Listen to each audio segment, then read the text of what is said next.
नित ही गुरु के गुण गाए, ऐसे गुरु को मेरा नमन। अभिनंदन अभिवंदन हो, एकांत में रहते गुरुवर, ज्ञानार्जन करते गुरुवर। सत्यग्राही स्वावलंबी ध्यान योगी गुरुवर, सत्यम शिवम सुंदरम को ही धरे उस पर चले। हो ज्ञानी ध्यानी गुरु की मैं कर वंदना, तारण हारि गुरु की कर अर्चना। हर क्षण करे आत्मा का ध्यान, आत्मकथन आत्मरमन हो। माझी वाणी के दुलारे, भोले कनक गुरु प्यारे। बाल स्वरूप मुस्कान युक्त, ये है अतीब निराले। गुरु चरणों में खुशी का नमन, अभिवंदन चरणों में वंदन हो। ज्ञानी ध्यानी गुरु की मैं कर वंदना, तारण हारि गुरु की कर अर्चना। हर क्षण करे आत्मा का ध्यान, आत्मकथन आत्मरमन। नमस्ते। बोलिए आचार्य श्री कनकनंदी जी गुरुदेव की जय। अब मैं डॉक्टर जितेंद्र शाह को आमंत्रित करता हूं कि वो अपना प्राकथन करके और आचार्य श्री कनकनंदी जी गुरुदेव को आमंत्रित करें। डॉक्टर जितेंद्र शाह। श्रुत रत्नाकर ट्रस्ट द्वारा आयोजित मोक्ष मार्ग वेबिनार में सभी जिज्ञासुओं का मैं स्वागत करता हूं। आप सभी जानते हैं वैज्ञानिक आचार्य पूज्यपाद आचार्य श्री कनकनंदी जी महाराज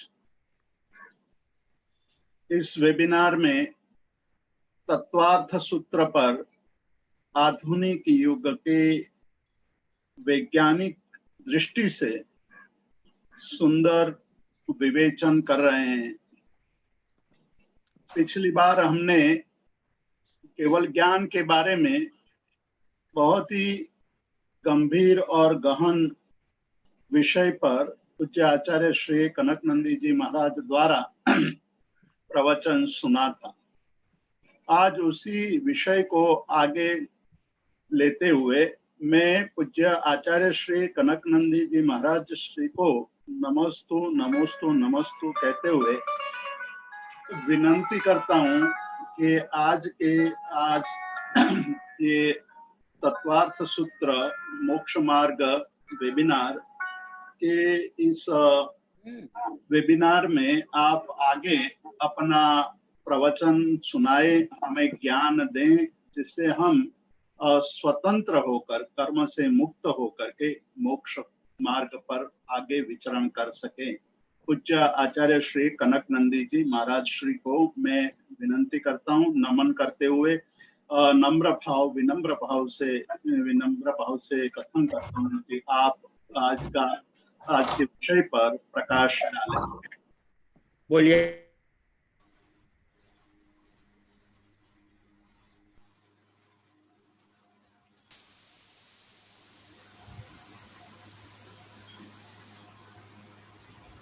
ओम नमः सिद्धेभ्यः मोक्षमार्ग श्रीतारं भेत्तारं कर्म भ्रभृतं ज्ञातारं विश्वतत्त्वानं वन्दे तद्गुणलब्धये वन्दे तद्गुणलब्धये। आज जीव के जो असाधारण भाव है उसके बारे में संक्षिप्त रूप में वैज्ञानिक दृष्टि से और मनोवैज्ञानिक दृष्टि से कुछ सार गर्भित विषय बताऊंगा। अध्याय 2 औपसमीक क्षायिकौ भावौ निश्चय जीवस्य स्वतत्व औदायिक परिणामिक उच्च। ये तत्पर सूत्र का एक महत्वपूर्ण सूत्र है। इसमें जीव के भाव संबंधी, जैसे गत वेबिनार में द्रव्य संग्रह विश्व द्रव्य विज्ञान में उपयोग के बारे में, मार्गणा गुणस्थान के बारे में बताया था, और मार्गणा के बारे में बता करके मैंने जब गुणस्थान का प्रारंभ किया उस समय बताया था मार्गणा तो विज्ञान में भी मनोविज्ञान में भी है, परंतु गुणस्थान का वर्णन नहीं है। तो राजमल जी बोले, हाँ गुरुदेव, हम वैज्ञानिक लोग को केवल इसका तो अनुसंधान करते हैं, परंतु जीव के जो आध्यात्मिक भाव है उसके बारे में अनुसंधान नहीं करते हैं। सही बोले। इसलिए जो स्कूल कॉलेज विश्वविद्यालय में वैज्ञानिक दृष्टि से वैज्ञानिक लोग को जो रिसर्च करते हैं वो तो आप लोग को ज्यादा कर जानते हो, आप लोग को स्वयं वैज्ञानिक का प्रोफेसर हो, उसको केवल दिग्दर्शन रूप में बताऊंगा, को रिलेशन रूप में बताऊंगा, समीक्षा तो बताऊंगा, परंतु जो विज्ञान से आगे हैं, behind science, behind modern science, उसको मैं ज्यादा बताऊंगा, क्योंकि आप लोग की जिज्ञासा भी और रुचि भी है और वही हमारा स्वभाव है। इसलिए उसका आज दिग्दर्शन रूप में बता रहा हूं। जीव के जो गुणस्थान है, जो आगे मैं बताने वाला हूं गुणस्थान का, उस गुणस्थान को यहां मैं संक्षेप में सूत्रात्मक रूप में बताऊंगा, गुणस्थान में कुछ विस्तार रूप में बताऊंगा। जीव में वायरस से लेकर के सिद्ध भगवान तक में जो विभिन्न परिणाम होते हैं, योग उपयोग होते हैं, लक्ष्य, श्रद्धा, प्रज्ञा, ये सब होते हैं, उसका कारण का अनुसंधान अभी मानवविज्ञान तक, फ्रायड से लेकर के अभी तक डॉक्टर जोसेफ मर्फी तक नहीं कर पाए हैं। जो वो नहीं कर पाए हैं वो विषय में मुख्यतः बताऊंगा। आप लोग भी अनुभव करते हो, जो बिना पढ़े लोग भी है, केवल मनुष्य नहीं, यहाँ तक कि पशु पक्षी वृक्ष भी कुछ अपने अपनी योग्यता के अनुसार अनुभव करते हैं और भाव व्यवहार करते हैं कि हर जीव की परिणति अलग अलग, उपयोग अलग अलग, लक्ष्य अलग अलग, भाव अलग अलग। इसका अनुसंधान अभी विज्ञान में बहुत हो रहा है, बहुत ज्यादा, पहले से बहुत ज्यादा, परंतु उससे भी आगे जैन धर्म में और कुछ हिंदू धर्म में भी है, पतंजलि योग दर्शन में, योग वशिष्ठ में, उपनिषद में आदि में, उसमें भी है। परंतु जो क्रमबद्ध व्यवस्थित गणितीय और विज्ञान से आगे वर्णन है, उसका वर्णन यहाँ होगा। औपसमीकम माने कर्म के उपशम से जो भाव होता है उसको औपसमीकम। क्षायिक कर्म के पूर्ण क्षय से जो भाव होता है, अनंत ज्ञान दर्शन सुख वीर्य आदि, वो क्षयिक। मिश्र जो जीव की परिणति और कर्म के क्षोभ समय से जो भाव होता है मिश्र, वहां फुल्ली आत्मा के स्वभाव नहीं है, क्षय का भाव नहीं है और संपूर्ण वैभाविक का भाव नहीं है, वो है मिश्र। और औदैक कर्म के उदय से जो भाव होते हैं वो औदैक, और परिणाम मान के कर्म निरपेक्ष, वो पारिणामिक। ऐसे मुख्यतः ये भाव होते हैं। इसका आगे वर्णन यथायोग्य दोनों वेबिनार में करूंगा। अब लोग को बार बार इसलिए बता रहा हूं क्योंकि इतना सूक्ष्म गहन व्यापक विषय है, एक एक सूत्र वर्णन करने के लिए कभी कभी मुझे राजभारती आदि ग्रंथ में सप्ताह से लेकर महीने लगता है। इसलिए दोनों को समन्वय करके तो इसमें बताऊंगा, उसमें नहीं बताऊंगा, दोनों से आप लोग को लाभान्वित तो होना है। ये सामान्य वर्णन हुआ है, अभी इसका विशेष वर्णन आगे ही सूत्र में है, उसके माध्यम से बता रहा हूं। पहले पारिणामिक भाव के बारे में बताऊंगा। जब आप लोग को रियलिटी ज्ञात हो जाएगा तो अनरियल क्या है वो भी समझ आ जाएगा। जैसे एलकेजी का गणित बताता हूं, लौकिक गणित अनुसार, अलौकिक गणित तो लौकिक गणित से बहुत आगे है।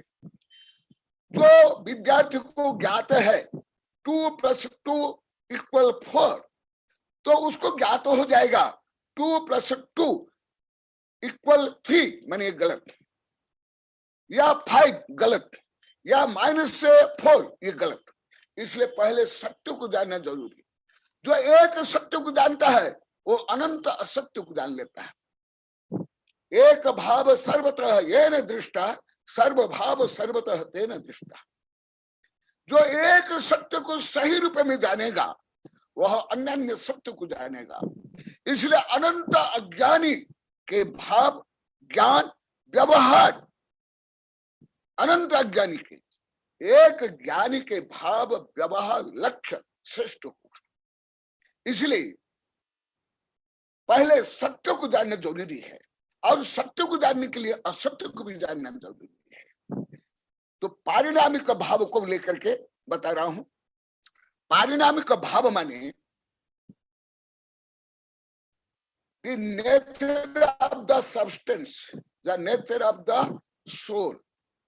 जो कर्म से निरपेक्ष जो भाव है वो पारिणामिक भाव। जैसे अति स्थूल रूप में बताता हूं, आकाश का पारिणामिक भाव कलरलेस, वेटलेस, टेस्टलेस, स्मेललेस।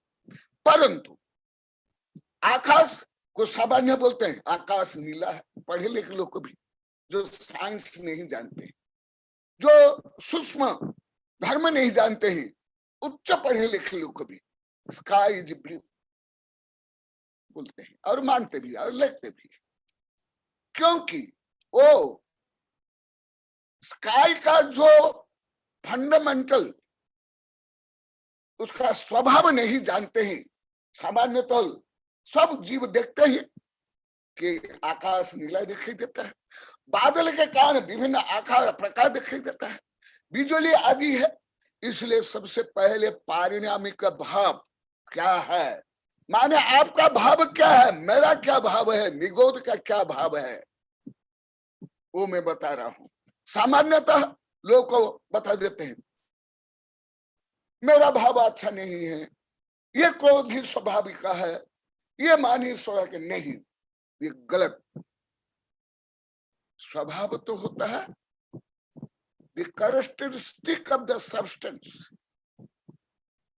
तो पारिणामिक भाव तुम्हारा और मेरा और समस्त जीव के पारिणामिक भाव क्या है? जीव भव्य अभव्य पानिच।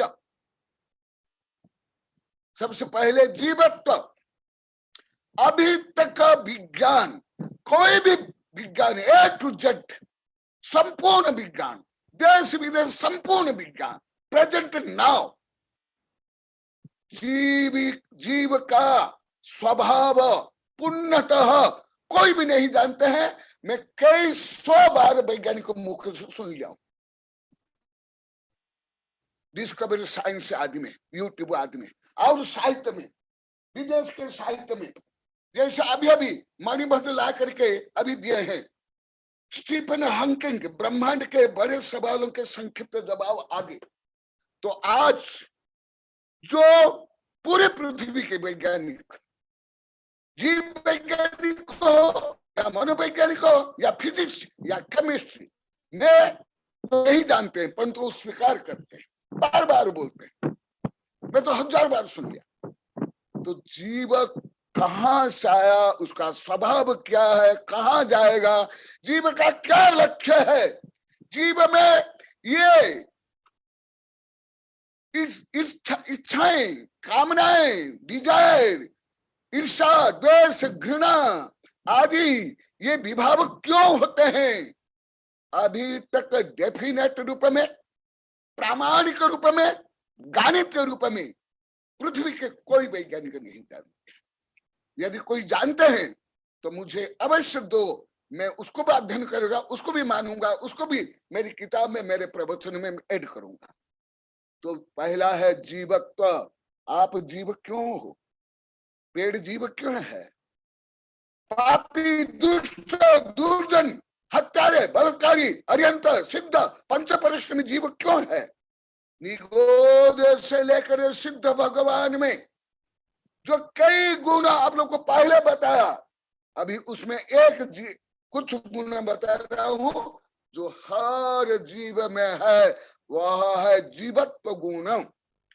अभी तक उच्चतम विज्ञान में हॉकिंग से लेकर, आइंस्टाइन से लेकर के, डार्विन से लेकर मनोवैज्ञानिक, यहां तक कि जो वैज्ञानिक को अभी मैं पढ़ रहा हूं, जैसे नाम ले रहा हूं, ऐसे वो लोग को भी नहीं जीवत गुण क्यों है, ये चेतना गुण क्यों है, ये चेतना गुण कैसे हुई। यहाँ तक कि आधुनिक वैज्ञानिक ये नहीं जानते जीव की सृष्टि कैसे हुई, कहाँ हुई, इस धरती में हुई कि अन्य गैलेक्सी से, ना अन्य एंट्री यूनिवर्स से जीव आए। तो वो गुण बता रहा हूं। सबसे पहले जीवत्व। जीवत्व गुण किसी भी कर्म के कारण, किसी भी डीएनए के कारण, किसी भी ब्रेन के कारण, किसी भी न्यूरॉन के कारण, किसी भी केमिकल के कारण, किसी प्रकार केमिकल चेंज के कारण, किसी प्रकार वातावरण के कारण या द्रव्य क्षेत्र काल भाव आदि के कारण ये जीवत्व गुण उत्पन्न नहीं हुआ है।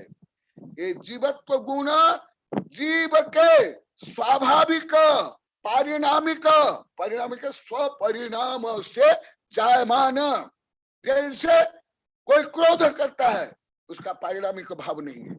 ईर्षा, द्वेष, काम, क्रोध, मद, मच्छर, हीन भावना, दीन भावना, अहंकार भावना, ये पारिणामिक भाव नहीं है, ये विभाव भाव है, ये विकार भाव है, ये विकृत भाव है, ये अशुभ भाव है, ये संक्लेश भाव है, ये बलात्कार भाव है, ये मिश्र भाव है। ये कर्म में बलात्कार क्या है जीव के ऊपर, परंतु पारिणामिक भाव जीवत्व। जीवत्व माने क्या? जीवत्व व्यवहार प्राण और निश्चय प्राण से जो अनादिकाल से जी रहा है, लिविंग कर रहा है, सर्व भी कर रहा है। जैसे विज्ञान का सिद्धांत है और विषय करके डार्विन का सर्वाइवल ऑफ फिटनेस नहीं है, ये भी सिद्धांत नहीं है।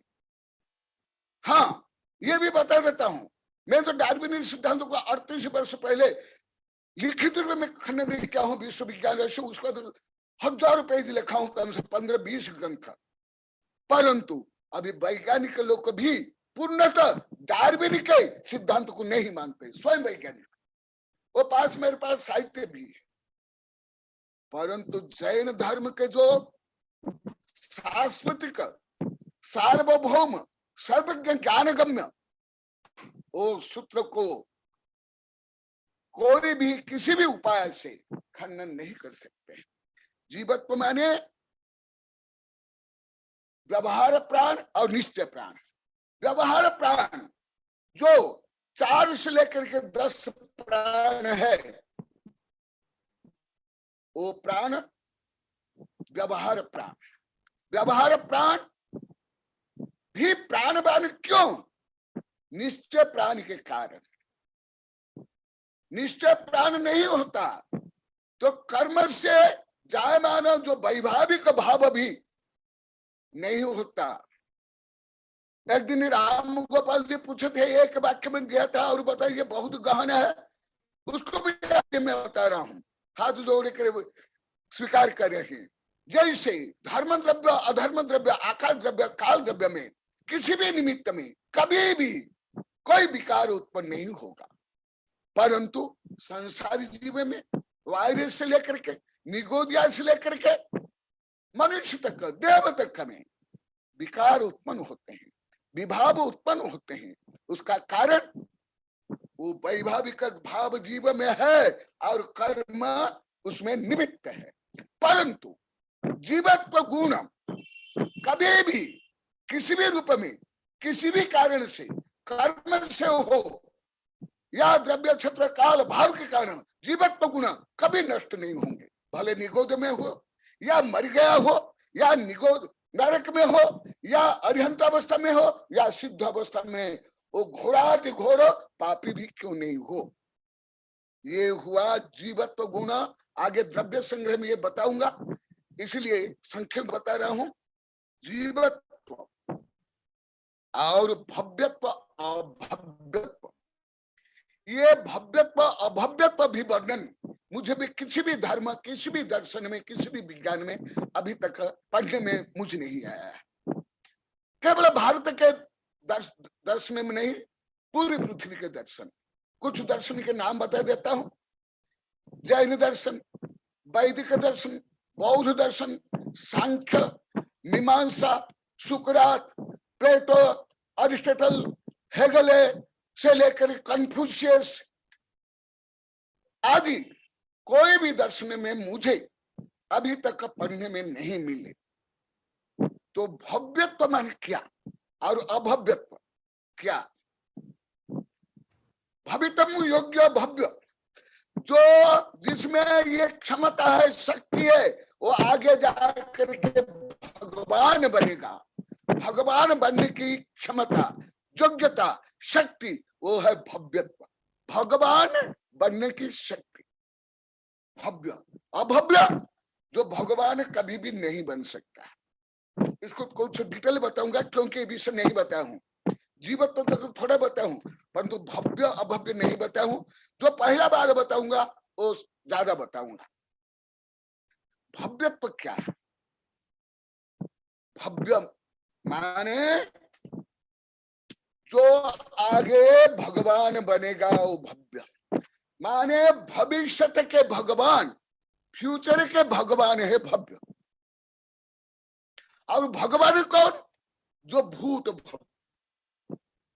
जैसे बीज ही अंकुर होकर वृक्ष बनता है, तो वृक्ष बीज का क्या हुआ? भविष्य। और वृक्ष के लिए बीज भूत, ये भव्यत्व। परंतु इसमें भी अंतर है, सूक्ष्म अंतर है, वो भी मैं बताऊंगा भी। भव्यत्व अभव्यत्व। और तीसरा है भव्य सम्य अभव्य। भव्य अभव्य दूरांधर भव्य, उसको दूरांधर भव्य बोलते हैं। कुछ पहले स्थूल उदाहरण देता हूं। जैसे एक कुमारी कन्या 2-3 वर्ष की, वो गर्भधारण नहीं कर सकती है, परंतु यदि वो बंध्या नहीं है, फिर विवाह है और पति भी बंध्या नहीं है, तो गर्भधान करके संतान उत्पन्न कर सकती है। परंतु अभी वो कन्या अभी नहीं कर सकती। इसी प्रकार अनंत अनंत जीव है जो अभी निगोद में है, पापी है, दुष्ट है, दुर्जन है, नरक में है, 84 लाख योनि में है, परंतु उसके अंदर भगवान की अभिव्यक्ति की क्षमता है, अभिव्यक्ति की शक्ति है। और अभव्य माने बंध्या, जो बंध्या है भले पति संयोग हो तो भी वो नहीं बनती। ये सामान्य उदाहरण है, और भी कुछ उदाहरण दूंगा। और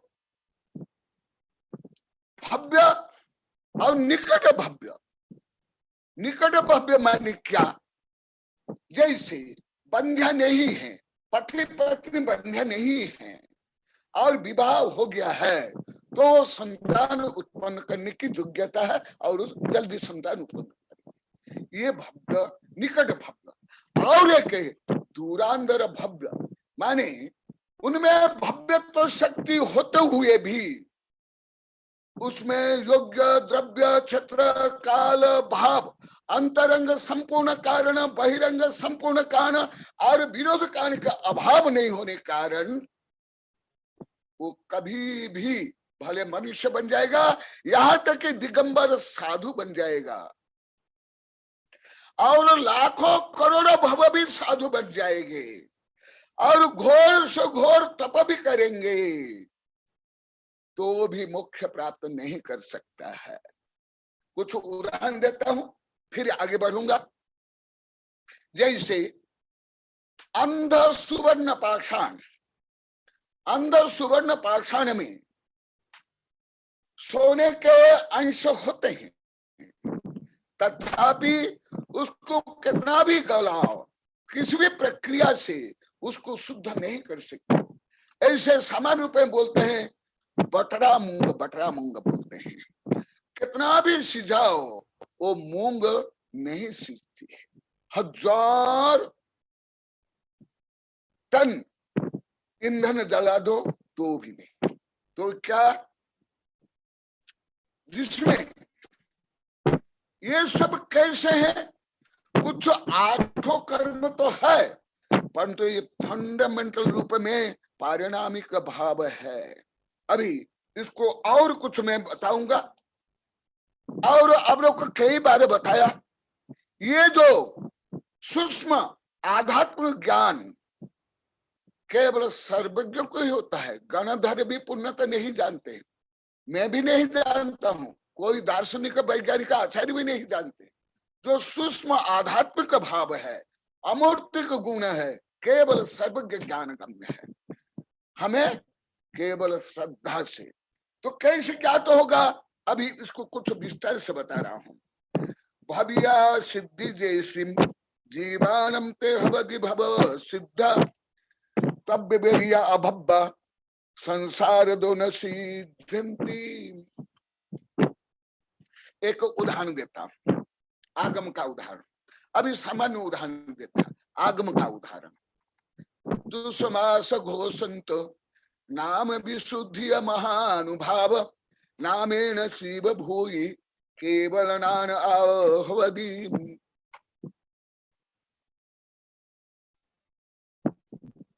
चतुर्थ काल में शिव भूति मुनि थे, श्रद्धावान थे, परंतु ज्यादा क्षोभ समय नहीं होने के बुद्धि नहीं थी। उनके गुरु कितना भी पढ़ाए समझ नहीं आता, नमकार मंत्र भी उनको याद नहीं लगा। इसलिए उनको गुरु मातुस मारुस बताए और बताए जिस प्रकार उड़द का दाल मांस बोलते हैं, मांस नहीं मांस, MS मांस इंग्लिश का वो भी नहीं साइंस का, मांस माने दला, मूंग की जो रियल मूंग की दाल है बा ये जो खाते हैं और उसका छिलका। इसी प्रकार गुरु बताए जिस प्रकार छिलका अलग और दाल अलग, उसी प्रकार तुम्हारा शरीर अलग, तुम्हारा राग द्वेष काम क्रोध अलग और तुम आत्मा अलग हो, चेतन रूप में, अनंत ज्ञान दर्शन सुख वीर रूप में। इतना ही ज्ञान उनको था और उससे वो तद्भव में मोक्ष चले गए। परंतु उन्हीं के समय में भव्य सन मुनि थे, ज्ञान अंग के पाठी, परंतु अभी भी संसार में है और अनंत काल तक संसारी में रहेंगे। इसलिए आप लोग को केवल वेबिनार में 1000 बार सुन लिए होंगे।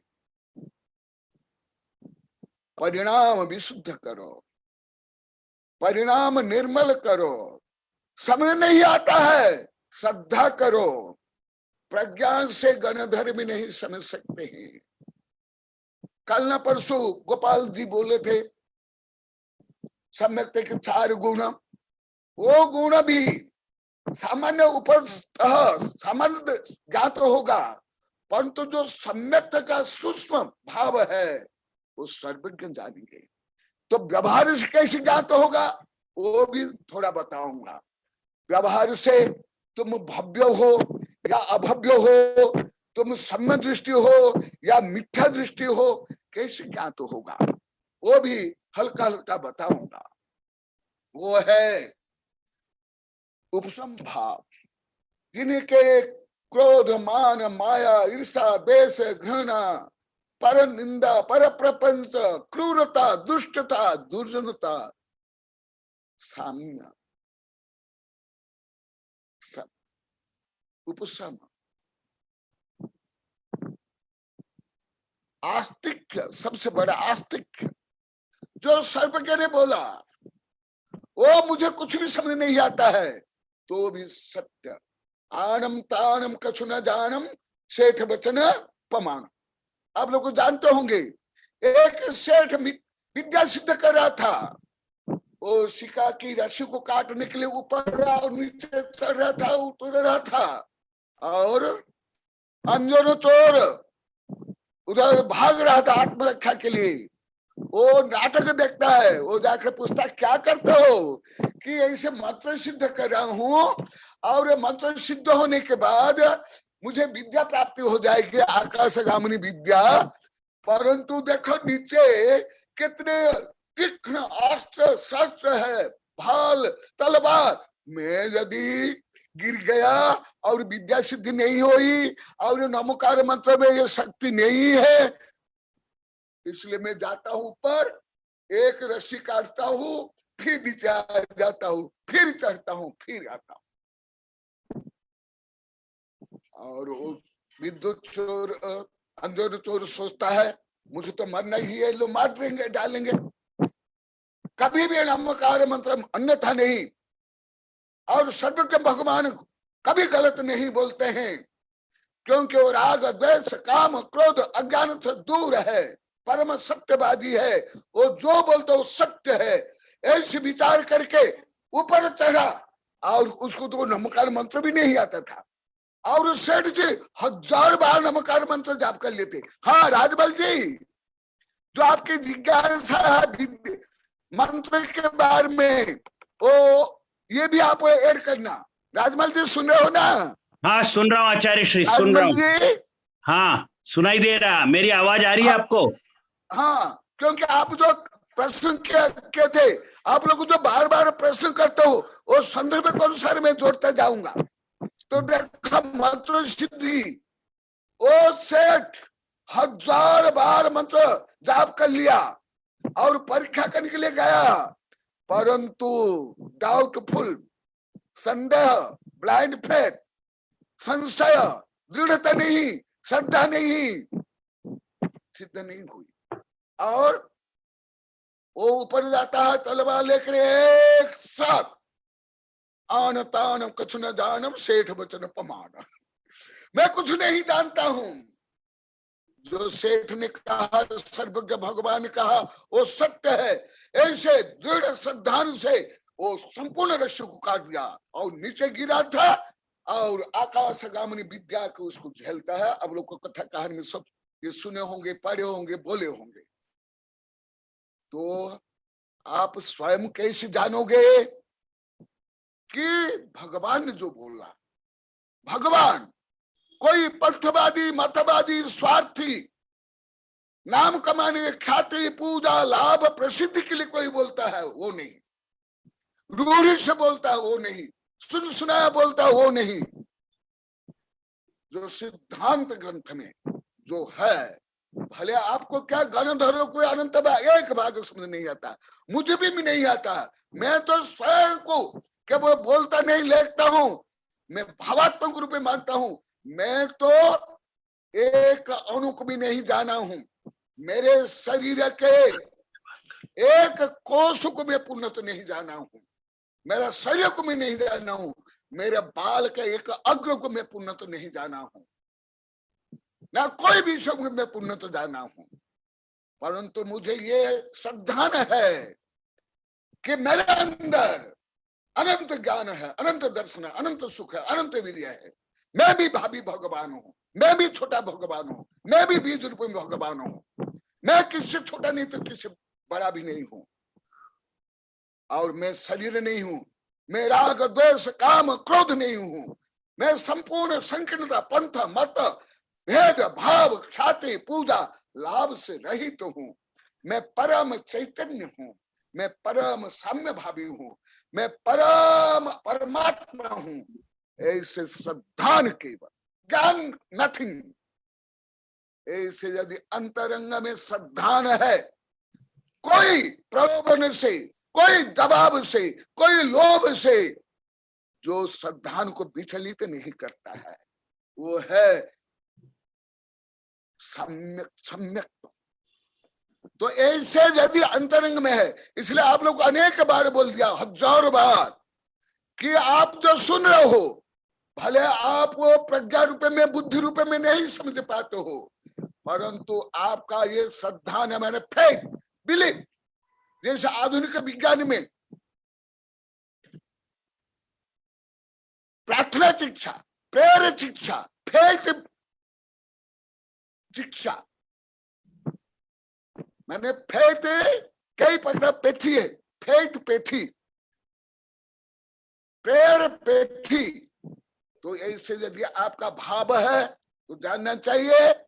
और आप लोग कई बार बताया कि आप श्रद्धा पूर्वक सुन रहे हो, समझने भी नहीं आता, याद भी नहीं रहता है, परंतु अंतश्चेतना से, श्रद्धा से यदि मान रहे हो, प्रज्ञा से नहीं समझे हो, तो भी भव्य हो, निकट। इसलिए यहां बता रहे हैं, भव्य सिद्धि जैसिम जीवानम ते हवति भव सिद्धा तब भी अभव संसार न सिद्धति। वो साधु भी बन गया, कल भी बताया, कई बार बताया,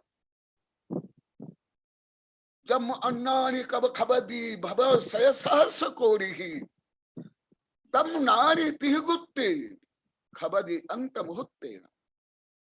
कठोर दिगंबर साधु होकर भी बाह्य 28 मूल गुण को निरतिचार पालन करते हुए भी, 22 परिसह को उपसर्ग सहन करते हुए भी,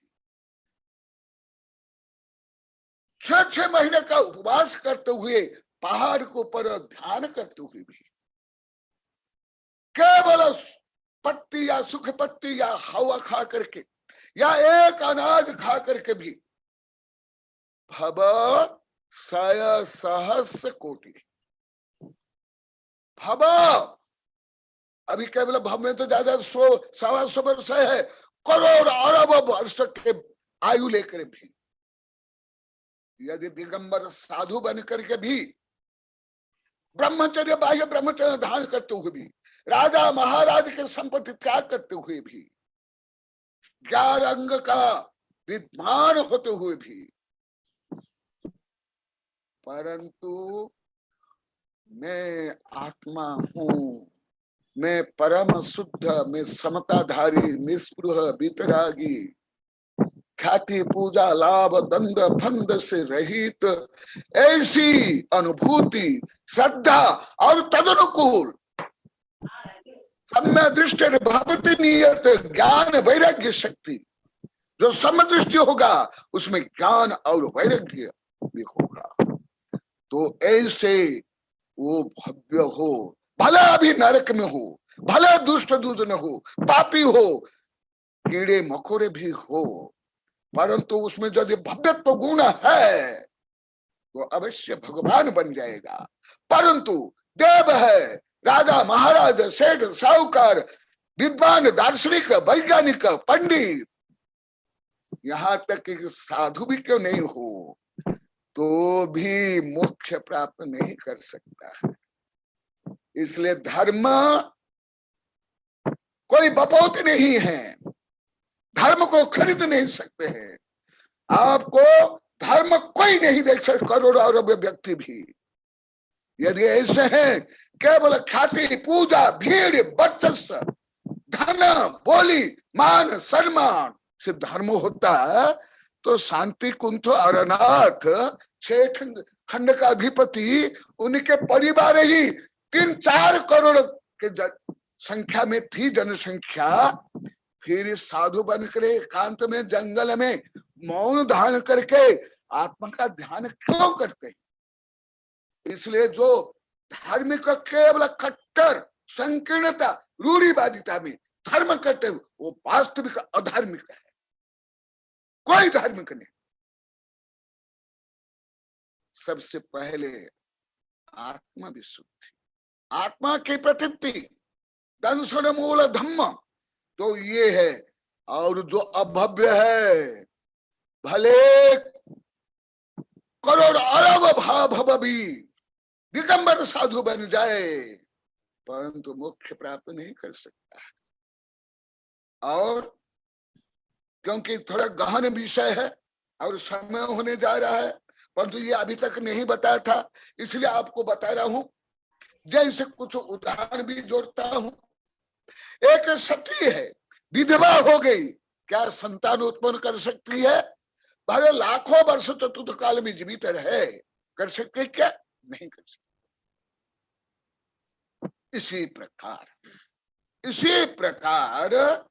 भव्य अभव्य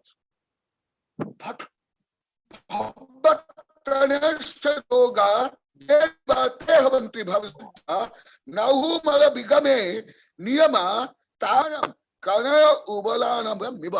स्वयं हमारे आचार्य श्री बता रहे हैं, जैसे कुछ स्वर्ण पाषाण वो शुद्ध होकर के शुद्ध सुवर्ण बन जाता है, परंतु कुछ ऐसे अंध स्वर्ण पाषाण है, उसको कितना भी केमिकल क्रिया से, कितने चाप ताप में गला तो भी वो शुद्ध सुवर्ण नहीं बनेगा।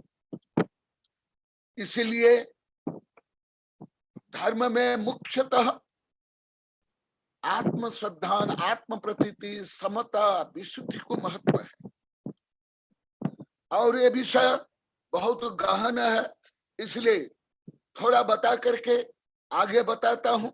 परंतु भव्य भी है, भव्य भी है।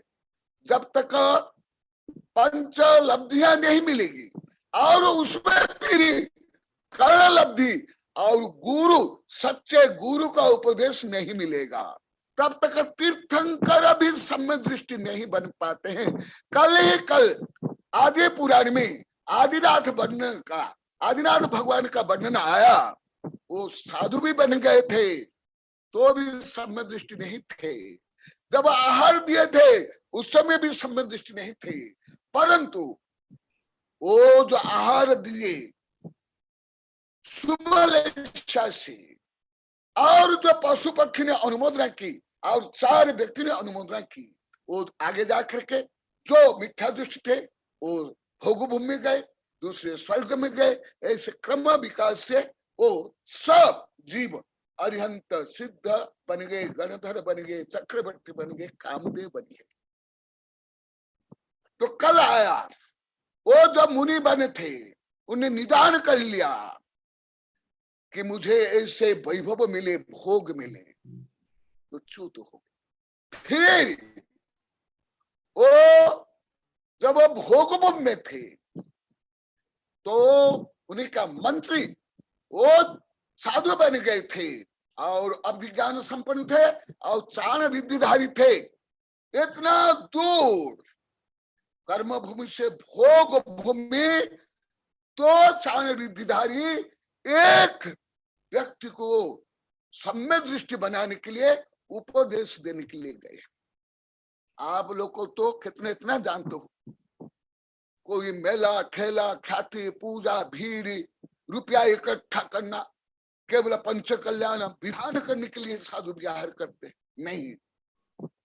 तीर्थंकर साधु मुख्य रूप में भव्य को संबोधन करने के लिए विहार करते। एक शेर को संबोधन करने के लिए, जो शेर एक हरिण को पकड़ कर खा रहा था, उसका शरीर, उस हरिण का मृत शरीर वहां पड़ा हुआ था। उस शेर के मुंह में मांस था और मुंह खून से सना था, तो भी एक शेर को संबोधन करने के लिए चार आराधी दो मुनि उपदेश करने के लिए जाते हैं। आप लोग को तो केवल सत्ता संपत्ति प्रसिद्धि भीड़ को ही धर्म मानता हूं। आपको ये ज्ञात तक नहीं है साधु मुख्यतः क्यों विहार करते हैं और क्यों निवास करते हैं। कोई भी ये में नहीं है कि साधु संत केवल भीड़ जोड़ने के लिए, रुपया कमाने के लिए, फालतू काम करने के लिए, बोली करने के लिए जाते हैं। मुख्य रूप में केवल भव्य को उपदेश देने के लिए, एक चंडाल तक को, एक शेर तक को, एक भोग में एक व्यक्ति को, एक भव्य को उपदेश देने के लिए दो चार रिद्धिधारी जाते हैं। तो आप लोग को गुरु का महत्व समझते हो? लोभी गुरु लालची चेला हो नरक में ठलम ठला। केवल आप लोग को जैसे व्यापारी या राजनीतिज्ञ या खिलाड़ी या नट नटी तुम्हारे दृष्टि में तो हीरा हीरेन, ऐसा आप लोग को साधु को मान के रखे, जो भीड़ जोड़े, जो रुपया इकट्ठा कराए, जो हमारा काम कराए। नहीं, केवल तीर्थंकर से लेकर गणधर से लेकर के जो दयालु परोपकारी आध्यात्म गुरु होते हैं, केवल एक चंडाल के लिए भी, एक शेर के लिए भी, एक व्यक्ति के लिए भी जाकर के विहार करके जाकर के उसको संबोधन करते और चातुर्मास तक करते। परंतु आप लोग को भौतिकवाद, money money money, better than sunshine, sweeter than honey. केवल आप लोग की दृष्टि भौतिक दृष्टि, भौतिक दृष्टि वाला सम्य दृष्टि हो नहीं सकता। आध्यात्मिक दृष्टि चाहिए। आत्मदृष्टि, कुछ भी करे, कहां भी रहे, नरक में भी रहे, भोग भूमि में रहे, पशु भी रहे, दृष्टि आत्मदृष्टि। यदि आत्मदृष्टि नहीं है वो सम्य दृष्टि नहीं है। और जो सम्य दृष्टि नहीं है उसका समस्त क्रिया कांड, तप, त्याग, आडंबर, भीड़, प्रदर्शन, ये केवल जैसे नेता, अभिनेता, खलनेता के लिए। इसलिए मैं सब छोड़ दिया। मैं तो अभी जंगली साधु बनेगा, मैं जंगल में रह रहा हूँ, गांव में रह रहा हूँ। आप लोग के प्रार्थना के कारण मैं आप लोग को संबोधन कर रहा हूँ, क्योंकि अभी धर्म के नाम पर व्यापार चल रहा है, राजनीति चल रही है, ख्याति पूजा लाभ प्रसिद्धि वर्चस्व, कौन सा धर्म है? परंतु एक साधु, एक चार राजधारी, एक शेर, वो शेर भी कोई ऐसे नहीं बैठा था, कोई विश्राम नहीं कर रहा था, एक हरिण को पकड़ के खा रहा था। क्षत विक्षत शरीर वहां पड़ा हुआ था, उसका मुंह मांस से भरा हुआ था और शरीर खून से लिप्त था। जा करके उसको आत्म दर्शन कराते हैं, सम्यक दर्शन कराते हैं। इसलिए गुरु का काम ही क्या है? स्व पर विश्व कल्याण ही, अन्य कोई काम नहीं। क्षाण अध्ययन मुनि धम्मे न तेन सोबी। मुनि के जितने 28 गुण या उत्तर गुण यदि आत्म ध्यान नहीं करते हैं और आत्म कल्याण के लिए लेखते नहीं, बोलते नहीं, संबोधन नहीं करते हैं, तो यथार्थ से आध्यात्मिक गुरु नहीं है। भले आपको करोड़ रुपया किसी भी माध्यम से, बोली से या अन्य किसी माध्यम से अरब रुपया भी, खरब रुपया भी दिला दे, आपका कोई भी काम सांसारिक काम करा दे, परंतु आत्मज्ञान नहीं दिलाते, आत्मा को परमात्मा बनने के लिए संबोधन नहीं करते हैं, तो वो भी जैसे माता पिता भाई बंधु नेता खलने था या स्कूल कॉलेज विश्वविद्यालय के जैसे लेक्चरर प्रोफेसर जज वकील इतना ही है, वो आध्यात्मिक गुरु नहीं। बोलिए आचार्य श्री कनकनंदी जी गुरुदेव की जय। बड़ा कोई नहीं है। आचार्य श्री मेरी आवाज आ रही है? आचार्य श्री मेरी आवाज? हाँ, अभी अपने समय हो रहा है प्रश्न का और चर्चा का समय हो रहा है। एकदम एकदम 5 मिनट ज्यादा ही हो गए हैं। तो आपका प्रवचन बहुत ही ज्ञानवर्धक और बहुत ही मार्मिक और बहुत ही गहरे विचार वाला है। मैं डॉक्टर जितेंद्र शाह से अब अनुरोध करता हूं कि प्रश्न और चर्चा आरंभ करें। डॉक्टर जितेंद्र शाह। हाँ राजमल जी गुरुदेव। हाँ, जो श्रोता लोग को सुनो, आप लोग को जैसे आत्मा को जानने के लिए, आत्मा को परमात्मा बनाने के लिए और विश्व को ज्ञान दान देने के लिए आप जो महान यज्ञ कर रहे हो वेबिनार के माध्यम से, ऐसे है, ऐसे ही यहाँ एक रत्न है जो धूली मिट्टी से लिप्त है, कोई नहीं जानते हैं, उनका नाम है राजेश। अभी जो बच्ची जो गाना गाई, प्रार्थना बोली, उसके पिताजी वो लॉन्ग लाइफ मेरे संपूर्ण साहित्य को वेबसाइट में दे रहे हैं, तो उनको मैं आशीर्वाद दूंगा और उसको आप लोग को देख लो। ये भी आप लोग के मेरे भक्त है, शिष्य है, ये भी ज्ञान प्रचार करने के लिए ताना माना धना समय से बिना नाम ख्याति पूजा लाभ वो लगे हुए हैं। इनका नाम है राजेश। यही गलियाकोट पुनर्वस कॉलोनी में रहते हैं, जो हम निवास कर रहे हैं उसके पास ही रहते हैं। ये जो वेबिनार में देख रहे हैं अनेक व्यक्ति इनको पहचानते हैं, परंतु अधिकांश मेरे देश विदेश के भक्त नहीं जानते हैं। तो यही है राजेश जैन, उनको मैं साहित्य देकर आशीर्वाद दे रहा हूं और उनके एक जिज्ञासा है, वो जिज्ञासा का भी समाधान मैं करूंगा। पहले आशीर्वाद दे रहा हूं। अभी एक नई किताब छपी है, श्रावक संविधान संहिता, गुणभूषण श्रावकाचार्य, भव्य जन चित्तवल्लभ श्रावकाचार्य, मूल ग्रंथकर्ता श्री गुणभद्राचार्य, समीक्षा मेरे द्वारा अनेक श्रावकाचार्य समन्वित।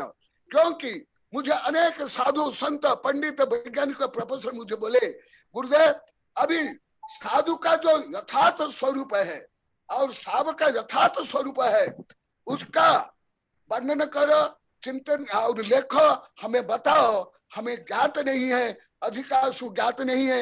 इसलिए अभी 14-15 ग्रंथ छप गए हैं। अब ये नया ग्रंथ इनको देखकर आशीर्वाद दे रहा हूं। आप लोग को भी अनुमोदना करो और ताली बजा करके संबोधन करो, वो पुण्य आप लोग को भी लगेगा। बोलिए आचार्य श्री कनकनंदी गुरुदेव की जय। डॉक्टर जितेंद्र शाह से अनुरोध है कि वो प्रश्न मंच प्रारंभ करें। मेरा प्रश्न है कि आचार्य श्री कनकनंदी जी महाराज द्वारा आज बहुत अच्छी जिज्ञासा है जो आप लोग भी कर रहे हो, यही कर रहे हो। आप लोग जो कर रहे हो ज्ञान दान, महादान, जो तीर्थंकर से लेकर के गणधर आचार्य मुख्य तो ज्ञान दान ही करते हैं, जो मैं कर रहा हूं। और आप लोग को वेबिनार के माध्यम से जो व्यवस्था कर रहे हो, आप ज्ञान दान करो। हमारे आचार्य ने कहा,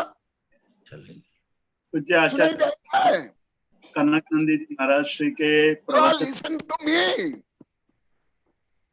आज अभी इस जो जीवों के भावों के विषय में बहुत ही मार्मिक और आशयात्मक प्रवचन दिया है। सबसे पहले मैं राम गोपाल जी करूंगा अपने प्रश्न प्रस्तुत करने के लिए। श्री राम गोपाल जी अभी करना। हाँ कर हाँ बोलो। गुरुदेव नमस्ते। मेरा गुरुदेव जी से प्रश्न है। हाँ, ये पहले राजेश का प्रश्न है जो वेबसाइट में लॉन्ग लाइफ मेरे 350 ग्रंथ उन्हीं के तरफ से वो वेबसाइट में दे रहे हैं, वो जो ज्ञान दान कर रहे हैं इसका क्या फल है वो प्रश्न कर रहे हैं, इससे क्या लाभ? ये तो देखा ही नहीं देता है। मंदिर में भीड़ में बोली में जैसे बार बार नाम लिया जाता है, शिलालेख में नहीं दिया जाता है, तो ज्ञान दान से क्या लाभ है? तो उनका ये प्रश्न है। ज्ञान दान न ज्ञान ज्ञानी जो ज्ञान दान करता है, हमारे आचरण का आहार दान से लक्ष्मी आती है, औषधान से निरोग शरीर, अभय दान से अकाल मरण नहीं, ज्ञान दान से वो स्वयं अरिहंत सिद्ध बन जाते हैं, अमृत स्वरूप बन जाते हैं। इसलिए हमारे आचार्य ने ज्ञान दान को निरवध्य दान कहा। इसलिए भले तीर्थंकर से लेकर के साधु आहार दान नहीं देते हैं, धन दान नहीं देते हैं, रुपया दान नहीं देते हैं, परंतु क्या दान देते हैं? ज्ञान दान। जो ज्ञान दान देते हैं वो गुरु होते हैं। तो जो ज्ञान दान देता है वो एक साथ आहार दान, औषधान, अभय दान भी देता है, क्योंकि एक बार आहार करने पर भूख पुनः लगती है। एक बार रक्षा होने के बाद पुनः कर्म उदय से रोग आदि मरण होता है, ऐसे ही औषधान में। परंतु ज्ञानामृत भोजनम, जो ज्ञान रूपी अमृत का पान करता है वो परम अमृत स्वरूप बन जाते हैं। कुंद कुंद स्वामी बालावस्था में जिनको नमकार मंत्र भी नहीं आता था, उनको जंगल में जो ग्रंथ मिला ला करके विनय से के साधु को भेंट दे दिए, तो वही आगे जा करके मर करके वही ग्वाला कुंद कुंद स्वामी बनने। इसलिए कहा गया है जो आप लोग को भी व्यवस्था करे हो, राजमाला हमारे जितेंद्र शाह आदि आप लोग को जो वेबिनार के माध्यम से पूरे विश्व को ज्ञान दान में सहयोग करे, ये भी ज्ञान दान तो आप लोग के लिए बता रहा हूं। जो बिना न सुतम अधीदम यदि भी पमादेन हो दिव्य शरीरम तम आवहदि पर भवे केवल नानम आवहदि। जो ज्ञानार्जन करता है विस्मरण भी हो जाता है, समझने भी नहीं आता है, परंतु जैसे बठ बीज योग्य वातावरण में बोने पर उस बीज से खरब अरब गुना विशाल बन जाता है। इसी प्रकार जो आप ज्ञान दान कर रहे हो, जो खरब अरब रुपया दान करते हैं, बाह्य आडंबर करते हैं, प्रदर्शन करते हैं, उससे अनंत गुणित फल मिलेगा इस भव में, पर भव में। और आप लोग को भी ज्ञान दान में सहयोगी बन रहे हैं, आप लोग को भी ये फल मिलेगा। और श्रद्धा भक्ति से जो सुन रहे हैं और अनुमोदना कर रहे हैं उनको भी ये फल मिलेगा। इसलिए आपको ज्ञान का फल अमृत पद भी मिले, परम ज्ञान बने। आप लोग को सबको आशीर्वाद, धन्यवाद। हाँ बैठ जा। अब राम गोपाल जी को मैं आमंत्रित करता हूं अपना प्रश्न प्रस्तुत करने के लिए। श्री राम गोपाल जी। गुरुदेव नमस्तु, गुरुदेव नमस्तु, गुरुदेव नमस्तु। आशीर्वाद गुरुदेव, मैं आज प्रश्न नहीं कर रहा हूँ और मैं राजमल जी का आभार व्यक्त करता हूँ कि कल 20 तारीख को जो दोपहर को 2 बजे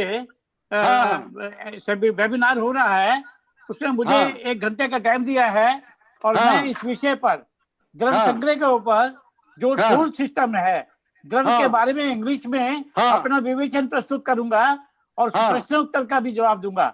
1 घंटे का समय है, 30 मिनट के लिए।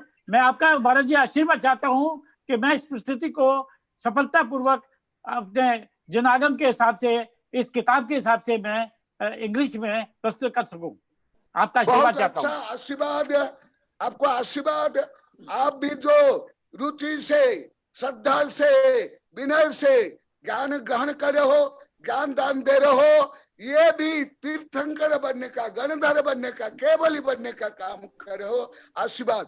और 2 बजे यदि 3 बजे रखते तो अच्छा रहता, क्योंकि उस समय हमारा सामायिक विश्राम आदि रहता है। राजमल जी व्यवस्था जो करेंगे उसे स्वीकार है। राजमल जी आपसे बात करेंगे। राजमल जी आपसे बात करेंगे। एक सेकंड मुझे बोलने दीजिए। आचार्य श्री राम गोपाल जी का समय जो बोलने का आएगा वो लगभग 3 बजे से ही शुरू होने वाला है। अच्छा, तब तो ठीक है। और आपसे नहीं, पहले मुझे पूरी बात कह लेने दीजिए। और आपसे अनुरोध है, मैंने राम गोपाल जी से भी कहा था कि मैं आचार्य श्री से विनती करूंगा, अनुरोध करूंगा कि वो आपके वेबिनार को अटेंड करें उस समय और आशीर्वाद दें, तो ये अच्छा होगा। तो आचार्य श्री से अनुरोध है कि 3 बजे से राम गोपाल जी का जब समय हो तो आप करीब 2:45-3 बजे से जो है मतलब उसमें जुड़ जाए।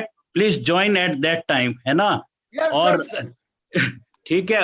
और उससे पहले तो एक्चुअली इथियोपिया से जो स्कॉलर है उसका प्रवचन होने वाला है 2 बजे से, तो 2 से 3 उसका समय है। मैं अभी शायद प्रोफेसर देव कुमार का प्रश्न है, जीतू भाई शायद उन्हें आमंत्रित करने वाले। प्रोफेसर देव कुमार। प्रोफेसर देव कुमार जी को आपका ईमेल का लेटर अभी रंगीन फोटोकॉपी आ गई है, अभी मैं किताब में दूंगा। जी प्रोफेसर देव कुमार जी को आमंत्रित करता हूं, अपने प्रश्न के लिए संक्षेप में प्रश्न पूछे। हृदयजलति पारकेप्य स्वपरमदम भावना पडुमदुप्य सुचरित तभो निदुप्यो नमो गुरुप्यो गुणगुरुभ्यः नमोस्तु नमोस्तु भगवान। बहुत आनंदाय पारिणामिक भाव में आपसे छोटा सा रखना चाहता हूँ। भव्यत्व अभिव्यक्तित्व में वैज्ञानिक रहा हूँ, एक विचारधारा आपके सामने रख रहा हूँ। ये हर सांसारिक जीव में 8 सा जो प्रदेश है अचल रहता है, उसमें निदत्त निकाशी जो कर्म है, शायद अभव्य जीव का वो क्षपन नहीं हो पा रहा होगा। ये मैं आपके सामने रख रहा हूँ, इसमें मुझे क्षमा कीजिएगा। निदत्त निकाशित कर्मों का क्षपन जो है केवल भगवान के पाद मूल से होता है, शायद अभव्य जीव का शायद ये प्राप्त नहीं हो पा रहा होगा। ये मैं आपके सामने रख रहा हूँ। हाँ, बहुत अच्छा। ये विषय भी बहुत गहन विषय अभी आएगा, ये भी बताऊंगा। 8 मध्य प्रदेश के बारे में बताऊंगा, पंच परिवर्तन के बारे में बताऊंगा, धीरे धीरे बताऊंगा। बहुत गहन विषय है, इसका मतलब आप भी गहन अध्ययन कर रहे हो। आपको आशीर्वाद, धन्यवाद। नमस्ते। प्रोफेसर BL सेठी जी को आमंत्रित करता हूं। BL सेठी जी अपने प्रश्न को प्रस्तुत करें संक्षेप में। अपना माइक अनम्यूट कीजिए प्रोफेसर BL सेठी जी।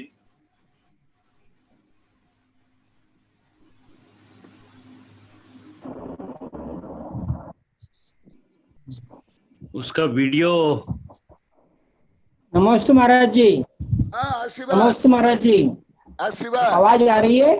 हाँ, आ रही है आपकी आवाज। मेरी आवाज आ रही है? हाँ, क्लियर आ रही है। हाँ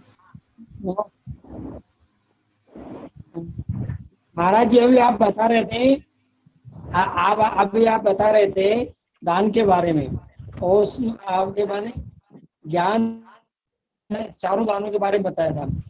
मेरा अपने 10 लक्षण की पूजा में जो आता है, औषधि शास्त्र अभय और आहार, 4 प्रकार के दान बताए। तो औषधि शास्त्र अभय और आहार, इन 4 दानों का विश्लेषण किस प्रकार से हो।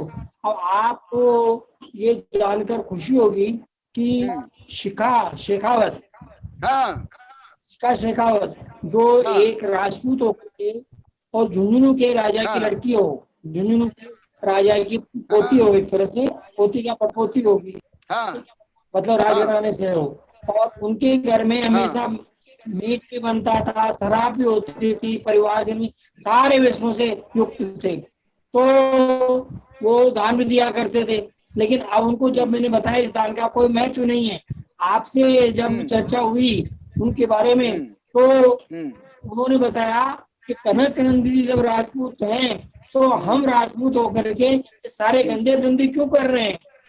तो उन गंदे धंधों को छोड़ करके, और उन्होंने मेरे अंडर में पीएचडी किया आपके ऊपर, आपके साहित्य के ब्रह्मांड के ऊपर, और पीएचडी किया। और पीएचडी करने के बाद के अंदर उन्होंने उनके परिवार को ही नहीं बल्कि उनके परिवार से संबंधित चाचा मामा ताऊ जितने भी हैं उन सब का ये सब कुछ छुड़ा दिया।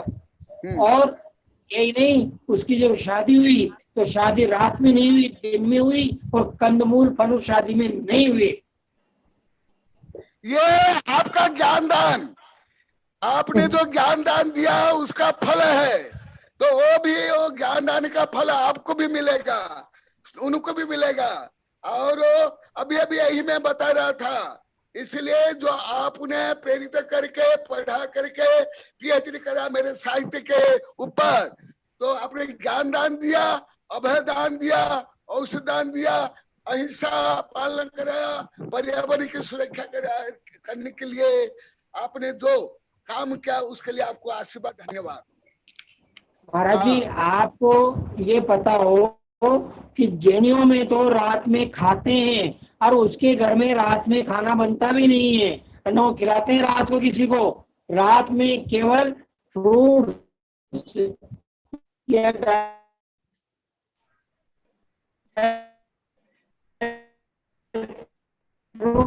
वो खिलाएंगे, दूध पिला देंगे, लेकिन अन्न का भोजन रात में किसी को नहीं करवाएंगे।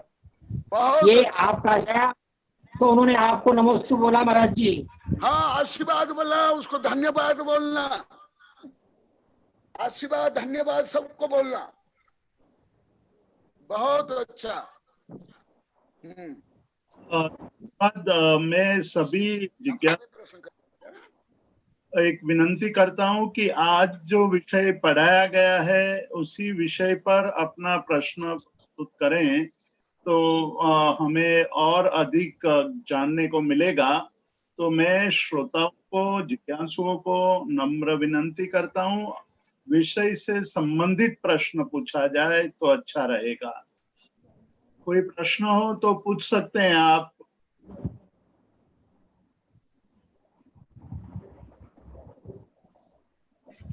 राजमल जी का किसी का प्रश्न नहीं है, तो आज की सभा को हम यहीं समाप्त घोषित करते हैं। उसके पहले आज रात को 8 रत्नाकर और साइंस स्पिरिचुअलिटी संस्थान द्वारा संयुक्त आयोजन किया गया है, जिसमें हिनाबेन शाह आध्यात्मिक विकास में आत्मशुद्धि का महत्व इस विषय पर प्रवचन देगी। तो आप सबको आमंत्रण है, आप सब इसमें जुड़िए। एक बहुत ही महत्वपूर्ण विषय पर डॉक्टर हिनाबेन शाह प्रवचन करने वाली हैं।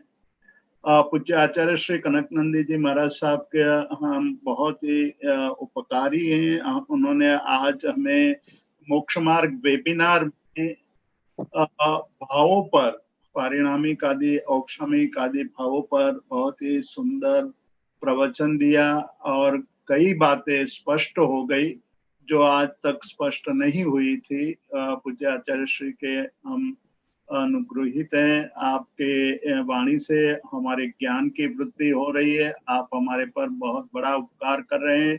हम पुनः मंगलवार सुबह 8:30 बजे इसी विषय को आगे चलाएंगे। पूज्य आचार्य श्री कनकनंदी जी महाराज साहब को नमोस्तु नमोस्तु नमोस्तु। सबको आशीर्वाद आशीर्वाद आशीर्वाद। सर आपका माइक म्यूट है। राजमल जी आप। नमोस्तु गुरुदेव, नमोस्तु गुरुदेव, नमोस्तु गुरुदेव। आचार्य श्री कनकनंदी जी गुरुदेव की जय। आज रात को वो जैनम चैनल के ऊपर जो डॉक्टर हिना शाह का प्रवचन है, थोड़ा सा डिटेल में बता दीजिए ना डॉक्टर जितेंद्र शाह, थोड़ा सा। हाँ, हम लोग इन्हें नवसर्जन नाम की एक प्रवृत्ति का प्रारंभ किया था पिछले 7-8 महीनों से।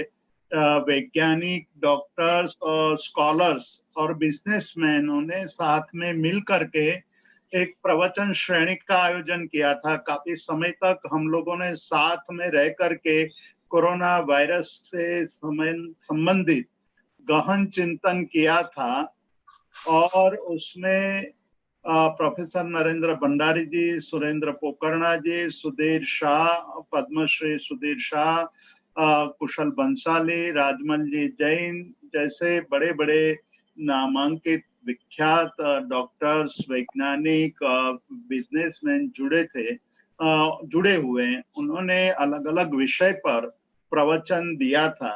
इस श्रृंखला में डॉक्टर हिनाबेन शाह का ये अंतिम प्रवचन है।